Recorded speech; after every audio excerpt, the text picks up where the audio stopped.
When I was first married, my second husband, that's part of why I'm so jaded about love, because sometimes it doesn't work. But my second husband, who I was determined to never really let myself fall in love with, because I never wanted to be hurt like I was with my first husband, designed a very clever plan. He got encephalitis and almost died, which was incredibly smart of him to do at the very beginning of our marriage, because I was a goner. You know, I had to realize very quickly I did not want him to die, and that I loved him with all my heart, and that I would do anything if he came back to life.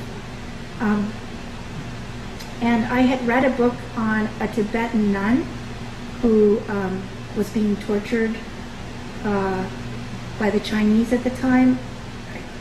This was quite a while ago, so I don't remember what year it was, but it was a while ago. And it happened right during this time, cherry season. So this is a poem called Vigil in Cherry Season. Another reason we cry at weddings, we know we're standing, when we stand in love, at the edge of an abyss of grief and loss. Vigil in Cherry Season. In the repeated heat of June, I read about a Buddhist nun tortured, imprisoned below ground, and there in captivity, how she learned the most about patience and faith.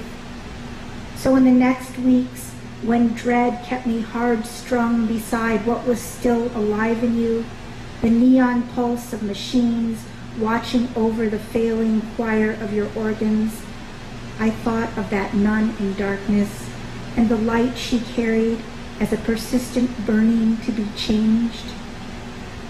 I wanted the past to stop hurting me with the sting of sunned metal as we lifted the ladders into the cherry tree, with the numinous hours before your collapse when I sat on the garden steps, tearing apart the small globes, slipping out the stone pits.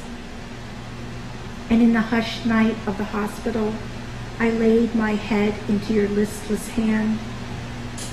I saw my fingers still inked red and the scratch on your arm from the whip of a branch.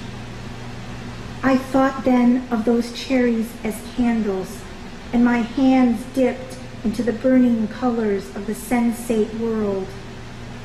And I thought of the nun marching round the Chinese square, flinching at as the ordained were shot by soldiers. And I saw her saffron robed and glimmering, walking into a trusted unknown. How had she remained floating above the tangible, not even looking back as each thing moved deeper into the heart of the world? I was so stained with all you had sweetened in me, and even when it was certain you would return, and I could almost understand the ghostly language of faith as an argument with pain, I stayed bent over your body for hours, as if warming myself with matter, as if listening to your dying settle its stony dark back inside.